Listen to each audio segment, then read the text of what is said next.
alikuwa nao. Maana yake huu msingi, wakati huyu mwanamke anaumbwa, Mungu anampa msaidizi. Tayari Adamu ameshapewa kila msingi, atembee kwenye msingi upi. Ameshapewa agizo atembee katika msingi upi. Bwana atusaidie sana. Lakini ni cha kushangaza, huyu mwanamke alipokuja, Yesu atusaidie sana, alipokuja mwanamke akawa mtu ameshajitambua, akakabidhiwa Adamu. Ile roho ikatembea, ile roho ya adui shetani akamtembelea huyu mwanamke, akamuita kwanza. Alipomkaribia akamsikiliza. Ndio maana nikasema siku moja, shetani hautaki kumsikiliza. Shetani hautaki kumpa nafasi kwenye masikio yako. Ana mbinu nyingi sana ukishamkaribisha tu, ukishamruhusu. Sawa sana mwizi ambaye wanatumia nguvu za giza. Mwizi ukishamkaribisha, ukishakubaliana kumsikiliza, kuongea naye, tayari umeshaenda. Kama una uwezo, kama una nguvu za Mungu, na hiyo imeshatokea wengi sana. Kwa ndo maana hiyo shetani anayoitumia, ukikubali kumsikiliza, tayari kuna mamlaka, kuna roho ya giza inayoratibu, kuna mapepo yanayoratibu kukupiga upofu na kukufedhesha usielewe chochote. Mungu wako kabisa hame kwenye ufahamu. Bwana tusaidie sana. Dhambi unapoitenda kwa mara ya kwanza inakuwa tamu, inakuwa na testi, inakuwa na ladha. Unapoanza kuitenda. Bwana atusaidie sana. Aliposikiza mwanamke, mstari wa 3 anasemaje? Lakini matunda ya mti wa katikati ya bustani Mungu amesema tusiale, wala msiale, wala msiaguse, msije mkafa. Walikuwa wanajua kabisa kwamba kuna kufa. Lakini mstari wa 4 anasema, nyoka akamwambia mwanamke, hakika hamtakufa. Hakika hamtakufa. Maana yake shetani tunapomzungumza ni mtu wa kuigiza, ni mtu wa kuigiza, ni mtu wa kubadili. Bwana tusaidie sana. Najaribu namna kutafuta namna hapa. Kuna watu wanatuma request zao, wanataka kupanda. Naomba niwatengenezee chumba sasa. Tandao naona unaganda sana. Akasema kwamba hakika hamtakufa. Wakati Yesu Kristo, wakati Mungu amempa Adam maagizo kabisa, na mwanamke kumba aliweza kumwambia kwamba tumeambiwa na Muumba wetu kwamba tusile matunda ya mti fulani. Kumba alikuwa anajua kabisa, kumbe Adam alikwisha kumwambia Hawa. Ndio maana akamjibu hapo ya kwamba Mungu ametuambia tunaweza kula haya yote, lakini ili la katikati tusile. Bwana atusaidie sana. Alikwisha kuambiwa, lakini nini kilichosaficha kwamba alikuwa anaelewa. Alipompa nafasi huyu adui, alipompa nafasi huyu shetani ambaye amewatesa wengi mpaka leo kwa kumpa nafasi hiyo. Haleluya kwa Kristo Yesu. Sikize sasa hapa. Hapa anaendelea kusema hivi. Mstari wake wa 5, nisikize mteule. Na kuomba endelee tu kutaptapu, usichoke. Anasema kwa maana Mungu anajua ya kwamba siku mtakayo kula matunda ya mti huo mtafumbuliwa macho, nanyi mtakuwa kama Mungu, mkijua mema na mabaya. Mwanamke akaanza kujibizana na shetani, akaanza kupiga story na shetani. Bwana Yesu atusaidie sana. Akajibu mwanamke alipoona, sikiza mstari wa 5, kwa maana Mungu anajua ya kwamba siku mtakavyokula matunda ya mti huo mtafumbuliwa macho, nanyi mtakuwa kama Mungu, mkijua mema na mabaya. Mstari wa 6, mwanamke alipoona ya kuwa ule mti wafaa kwa chakula, wapendeza macho, ni mti wa kutamanika kwa maarifa, basi alitwaa katika matunda yake akala, akampa na mumewe, naye akala. Akuwa hata na kukumbuka kwamba kuna namna ya kutubu. Hapa nimemkosea Mungu. Yaani akaendelea kumsikiza shetani, maana akamshawishi, akamletea picha, akaona mbona unatamani kwa kula? Bwana unatamani kwa kula. Ngoja nisogelee ule mti. Kwa hiyo muda wa kuomba tena huyo hakuwa nao. Hakupata tena muda wa kuomba kusogea magotini kwa Kristo. Maana yake dhambi ilimchukua. Wakati anaendelea kuzungumza na shetani, wakati anaendelea kujiona kwamba ni mjuaji, alikuwa hiyo mimba anailea, ile dhambi anailea, ile mimba ya mauti, ile mimba ya dhambi alikuwa anailea. Ilikuja kukomalia wapi? Hapo walipokuja kujiona wako uchi, ndipo maandiko yakatimia kwamba umeanguka, ndani yako kumekuwa ngome za kila roho mchafu. Bwana tusaidie sana. Ile mimbi ikamkomaa, ilipomkomaa ilizaa mauti kwa namna gani? Akatoa mkono wake akachukua ile tunda. Maana yake tayari mauti ikaingia ulimwenguni. Bwana atusaidie kama uko pamoja na mimi. Na tunapoangalia tulio majira tulio nayo, kuanzia hapo maandiko wanasema kwamba wakafunguliwa macho, wakajitambua, wakajitengenezea nguo. Dhambi ndiyo chanzo cha haya yote ambayo unaona yanaendelea katika dunia.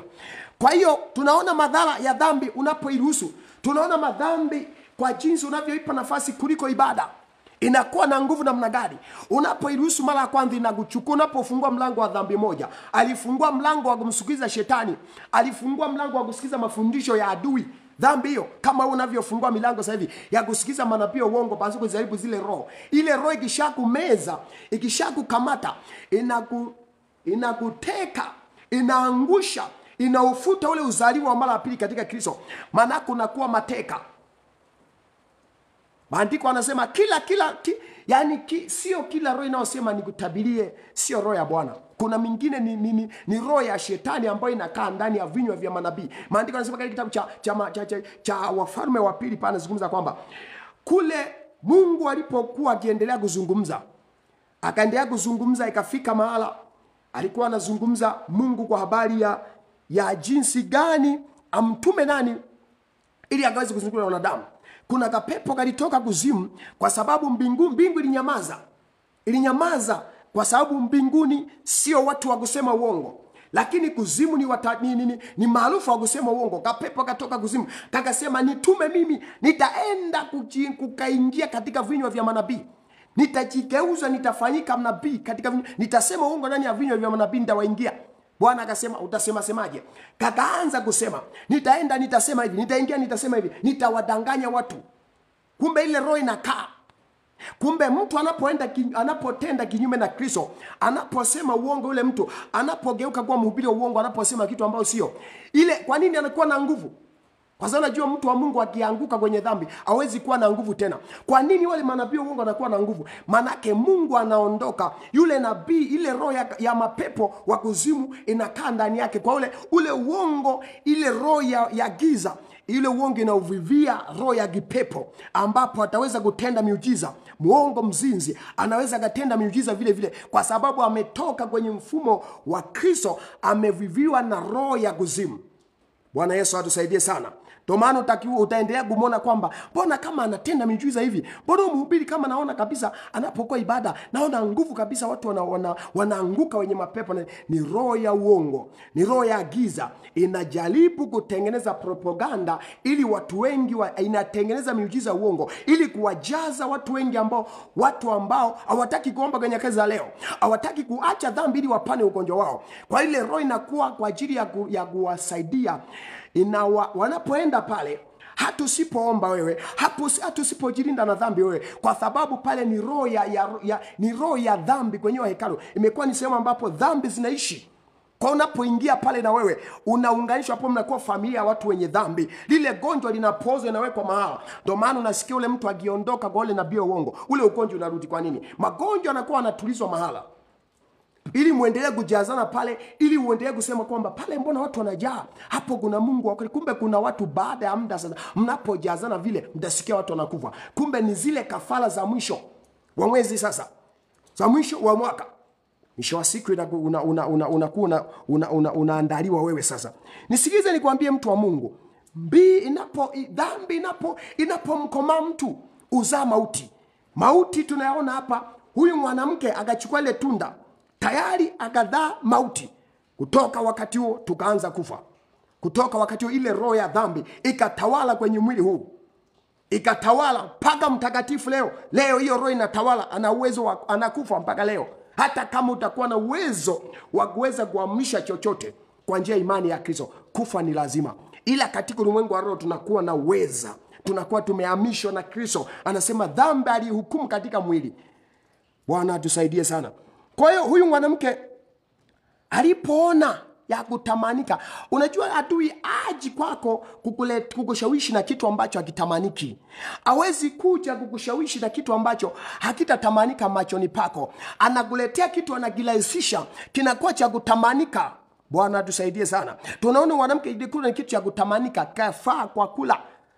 Na adui katika dunia leo, kanisa analiletea mifumo ambavyo vinatamanika. Unapofundishwa watu wanasisimuka.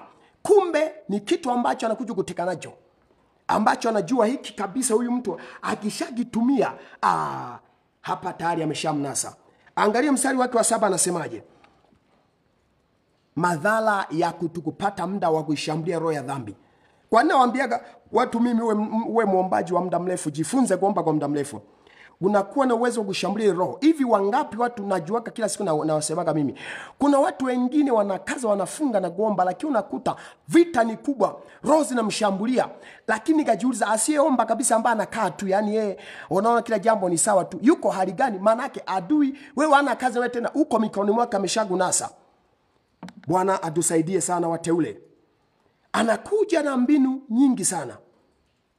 Kwa hiyo anakuletea ile roho. Anakuletea ile roho. Inakukamata. Ni wakupendeza machoni. Aji na kitu ambacho si cha kupendeza. Anakuja na kitu kinachokushawishi. Anakivivia roho ndani yake. Anakivivia roho ndani yake. Na anakuletea maana pia ambao wanafundisha hicho kitu kwamba hiki hakina shida. Unapochukuliwa, unapoona hiyo kitu, mbona mtumishi hapa anasema hivi? Adui anakukamata. Yeye anatumia neno hilo, lakini analigeuza. Analigeuza neno akasema kwamba hapana, mtakufa, kwa sababu Mungu anajua mtakapokula hili mtafumbuliwa macho. Haleluya, haleluya. Kuna mtu hapa anasema kwamba mtumishi wa Mungu unafundisha mambo mengine mimi sikuelewi kabisa, mambo ya Agano la Kale. Sikiliza kwamba ni sheria zile. Huyo mtu unapomwambia habari ya kumcha Mungu, unapomwambia kwa habari ya Agano la Kale, kuna nguvu ndani yake. Agano la Kale lina uwezo, linatumika mpaka sasa. Anasema hapana, wao tunaishi Agano Jipya. Alafu mtu huyo anasoma habari za Daudi. Bwana Yesu atusaidie sana.